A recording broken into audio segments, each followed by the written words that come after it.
প্রিয় দর্শক, সাজ্জাদ কাদিরের শুভেচ্ছা নিন।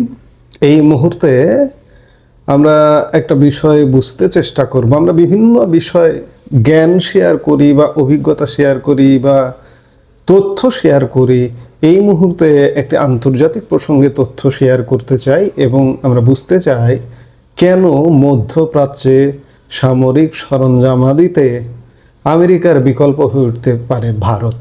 দ্বিতীয় বিশ্বযুদ্ধ যেমন সারা পৃথিবীর ইতিহাসকে চিরতরে বদলে দিয়েছিল, আজ ঠিক তেমনি এক সন্ধিক্ষণে দাঁড়িয়ে আছে মধ্যপ্রাচ্য। কিন্তু এই বদল কি কেবল যুদ্ধের ধ্বংসলীলা, নাকি এর পেছনে লুকিয়ে আছে নানা রকম ভূ রাজনৈতিক সমীকরণ? এই নানা ভূ রাজনৈতিক সমীকরণের মধ্যে জ্বালানি তেল বাণিজ্য আছে, জ্বালানি তেল আছে, সামরিক সরঞ্জামাদি আছে।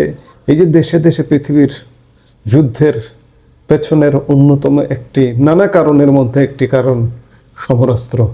সেই সমরাস্ত্র হাত বদলের চিত্র আমরা এই মুহূর্তে বিশেষ করে মধ্যপ্রাচ্যে যে সমরাস্ত্র, মার্কিন সমরাস্ত্র কিংবা চাইনিজ সমরাস্ত্রের যে একটা সমারোহ, সেখানে কি ভারত ভাগ বসাতে যাচ্ছে বা ভাগ বসাতে পারে এমন একটি সম্ভাবনায় আমরা বুঝবার চেষ্টা করছি।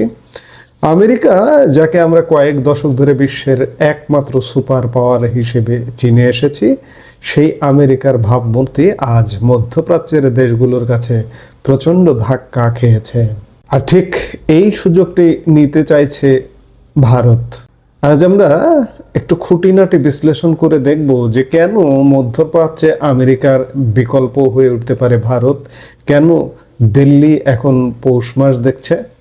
সম্প্রতি ইরান আমেরিকার সংঘাত কেবল দুটি দেশের লড়াই নয়, এটি বিশ্ব রাজনীতির খোল নলচে বদলে দিচ্ছে। সুপার পাওয়ার হিসেবে আমেরিকার যে ইমেজ ছিল তা আজ বড়সড় প্রশ্নের মুখে।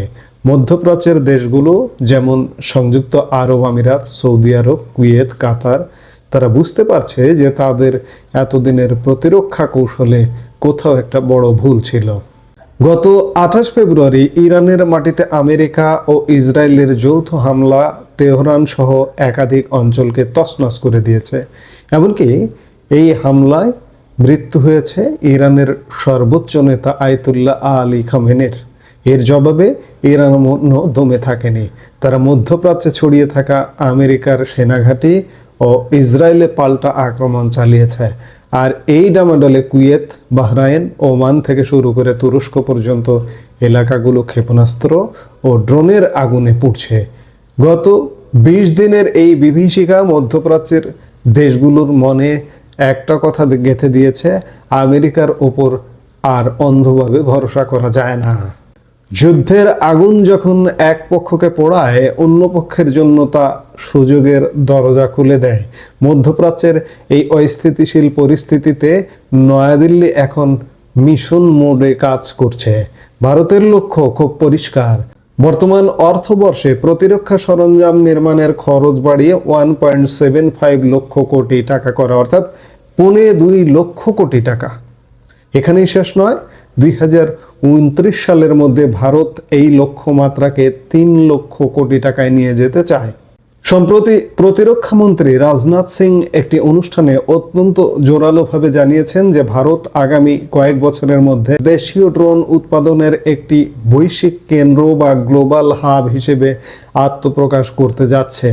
বন্ধুরা, তথ্যের দিকে তাকালে আপনারা অবাক হবেন। 2014-15 সালে যে ভারত আত্মনির্ভর ভারত অভিযানে ভারত মাত্র 46,429 কোটির প্রতিরক্ষা সরঞ্জাম নিজেরা তৈরি করেছিল, সেটা ঠিক এক দশক পরে এসে যদি দেখেন 2023-24 সালে তা বেড়ে দাঁড়িয়েছে 1,27,434 কোটি টাকা।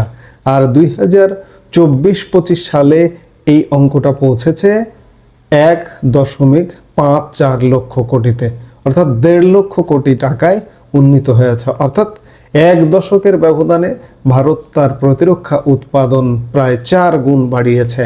এই প্রতিরক্ষা উৎপাদন বা প্রতিরক্ষা সরঞ্জাম যে ভারত শুধু নিজেদের জন্য বানাচ্ছে তা নয়, ভারত এখন অস্ত্র রপ্তানিতেও বড় শক্তি। 2014 সালে ভারতের প্রতিরক্ষা রপ্তানি ছিল মাত্র 1000 কোটি টাকার, অথচ গত অর্থবর্ষে তা দাঁড়িয়েছে 23,622 কোটি টাকায়। এই যে অবিশ্বাস্য পরিবর্তন, এটাই ভারতের আত্মবিশ্বাস বাড়িয়ে দিয়েছে। মধ্যপ্রাচ্যের দেশগুলো যখন দেখছে যে আমেরিকার সুরক্ষা ছত্রছায়া এখন আর আগের মতো নিশ্ছিদ্র নয়, তখন তারা বিকল্প খুঁজতে শুরু করেছে। আর ঠিক এখানে ভারতের জন্য সুযোগ তৈরি হয়েছে।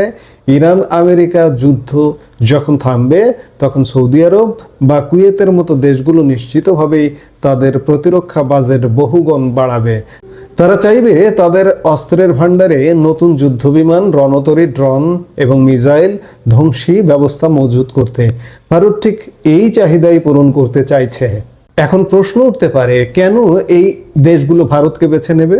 এর দুটি প্রধান কারণ আছে। প্রথমত, ভারতের অস্ত্র সরঞ্জাম বিশ্বমানের, অথচ সাশ্রয়ী বা কম দামে কেনা যায়। দ্বিতীয়ত এবং সবচেয়ে গুরুত্বপূর্ণ কারণ হলো, মধ্যপ্রাচ্যের প্রায় সব দেশের সঙ্গেই ভারতের কূটনৈতিক সম্পর্ক এখন ঐতিহাসিকভাবে সবচেয়ে ভালো অবস্থানে রয়েছে। প্রধানমন্ত্রী নরেন্দ্র মোদীর নেতৃত্বে গত কয়েক বছরে সৌদি আরব, সংযুক্ত আরব আমিরাত এবং কাতারের সঙ্গে যে কৌশলগত বন্ধুত্ব তৈরি হয়েছে, তা আগে কখনো ছিল না।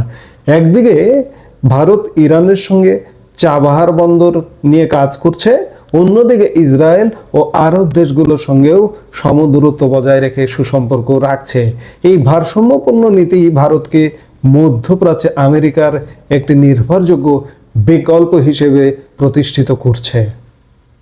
একটি কথা পরিষ্কার যে ভারত কেবল যুদ্ধের সুযোগ নিচ্ছে না, বরং নিজেদের সক্ষমতাকে এমন জায়গায় নিয়ে গেছে যেখানে বিশ্ব এখন ভারতের দিকে তাকাতে বাধ্য হচ্ছে। ডোনাল্ড ট্রাম্পের রণহুঙ্কার বা মধ্যপ্রাচ্যের অস্থিরতা যাই হোক না কেন, দিল্লি এখন তৈরি। প্রতিরক্ষা সরঞ্জাম উৎপাদন ও রপ্তানির যে লক্ষ্যমাত্রা সরকার নিয়েছে, তা সফল হলে ভারত কেবল অর্থনৈতিকভাবে লাভবান হবে না, বরং বিশ্ব রাজনীতিতে কিংমেকার হয়ে উঠবে। তবে চ্যালেঞ্জও আছে। বিশ্ববাজারে প্রবল প্রতিযোগিতা এবং প্রযুক্তি দ্রুত পরিবর্তনশীল। এই সব সামলে ভারত কত দ্রুত মধ্যপ্রাচ্যের এই শূন্যস্থান পূরণ করতে পারে, সেটাই এখন দেখার বিষয়। নিশ্চয়ই সামনে অনেক কিছু দেখা যাবে, আমরা সেগুলো নিশ্চয়ই দেখব। এই মুহূর্তে এ পর্যন্তই। সবাই ভালো থাকুন, সুস্থ থাকুন।